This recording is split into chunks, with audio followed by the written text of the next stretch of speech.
எல்லோருக்கும் வணக்கம். வாழ்க வளமுடன். இன்று ஒரு ஜாதகம். குருவின் ஜோதிட விளக்கத்திலிருந்து இன்று ஒரு ஜாதகத்தில் 1998 வருஷம் 10வது மாதம் 16ஆம் தேதி 12:55 PM இந்த டேட்டில் ஜாதகம் கொண்டு என்கிட்ட காமிச்சாங்க. ஜாதகத்தில் கடக லக்னம், 2ஆம் இடத்துல சந்திரன், செவ்வாய், ராகு. லக்னத்துக்கு 3ஆம் இடம் சுக்கிரன், சூரியன். 4வது இடம் புதன். லக்னத்துக்கு 8இல் குரு, 8இல் குரு, கூடவே கேது பகவான் இருக்கார். லக்னத்துக்கு 10இல் சனி பகவான் நீச்சம். இந்த கிரக அமைப்பு கொண்ட ஒரு ஜாதகத்தில் அவங்க கேட்ட கேள்வி பெண்ணுக்கு திருமணம் எப்போது நடக்கும், திருமண யோகம் எப்போது வருகிறது, அப்படி கேட்டாங்க. இது ஈஸி பார்க்குறதுக்கு. இப்போ யோகம் நடந்துக்கிட்டு இருக்கு, திருமண யோகம் நடந்துக்கிட்டு தான் இருக்குமா அப்படின்னு நான் சொன்னேன். பொண்ணுடைய விருப்பப்படி அந்த பொண்ணுக்கு பிடித்த பையனோட பேசிக்கிட்டு இருக்காங்க அப்படின்னு சொன்ன உடனே அவங்க அம்மா அந்த பொண்ணு 2 பேரும் வந்திருந்தாங்க. அந்த பொண்ணுக்கு ஆமாம் சார், நீங்கள் சொன்ன மாதிரி தான் அப்படின்னு சொல்லிட்டாங்க. அந்த பொண்ணுக்கு அந்த பையனை பிடிச்சிருக்கு. இப்போ அந்த பையனை தான் இந்த பொண்ணு கல்யாணம் பண்ணுமா, இது இவங்க அப்பா ஒத்துக்குவாரா என்னன்னு அவங்க அம்மாவும் அவங்க மகளும் அந்த ஜாதகியும் கேட்குறாங்க. இந்த ஜாதக பிரகாரம் பார்த்தோம்னா அப்பா ஒத்துக்குவார், ஆனால் அம்மா தான் செஞ்சு வைக்கும். திருமண யோகத்தை அம்மா தான் செஞ்சு வைப்பாங்க அப்படின்னு சொன்னேன். அவங்களுக்கு புரியலை. அவங்க அப்பாவுக்கு உடல் நல குறைவு, அதனால் அடிக்கடி ஆஸ்பத்திரிக்கு போயிட்டு வர்றாங்க அப்படின்னு அவங்க சொன்னாங்க. இது சரியாக வந்துடுமா அப்படின்னு இந்த பொண்ணு கடைசி பொண்ணு, ஒரு பையன் ஒரு பொண்ணு 2 பேர் இருக்காங்க. இந்த கடைசி பொண்ணு பிரகாரம் பார்த்தோம்னா அவங்க அப்பாவுக்கு உடல்நிலை சரியில்லாமல் தான் இருக்குது. பொண்ணு மக நட்சத்திரம். மக நட்சத்திரம் இருப்பு திசை 3 வருஷம். அதுக்கு பின்னாடி சுக்கிர திசை, அடுத்து சூரிய திசை. இப்போ இந்த பொண்ணு கேட்கும்போது சூரிய திசை நடந்துக்கிட்டு இருக்கு. சூரியன் 3ஆம் இடத்துல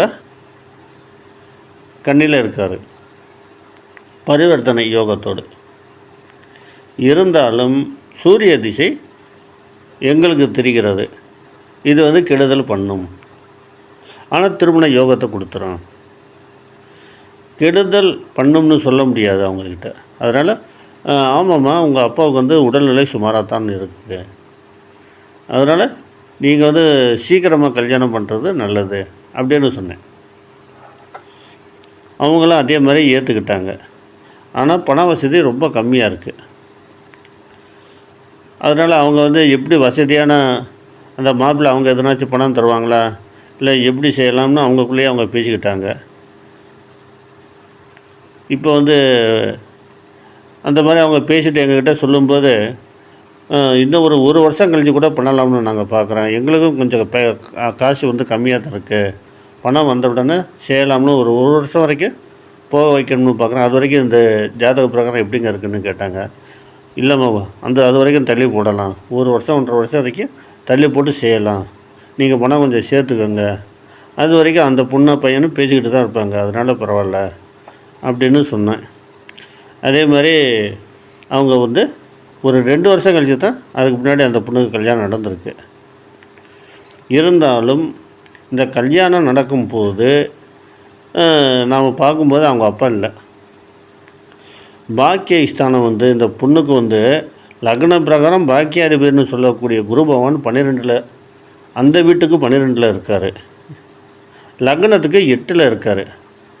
அப்போது வந்து தந்தை ஸ்தானம் வந்து 9ஆம் இடம், பாக்கியத்தை கொடுக்க வேண்டிய கிரகம் வந்து குரு பகவான் லக்னத்துக்கு பிரகாரம் 8ஆம் இடத்துல அமர்ந்து 8ஆம் அதிபதியான பூரட்டாதி நட்சத்திரத்தை உட்கார்ந்து அவர் இருக்கார். அதே மாதிரி மீனத்துக்கு வந்து 12ஆம் இடம். அப்போது 12 அவர் வந்து உட்கார்ந்துருக்காருன்னா 12ஆம் ராசியில் அது வந்து விரயத்தை ஏற்படுத்தும்.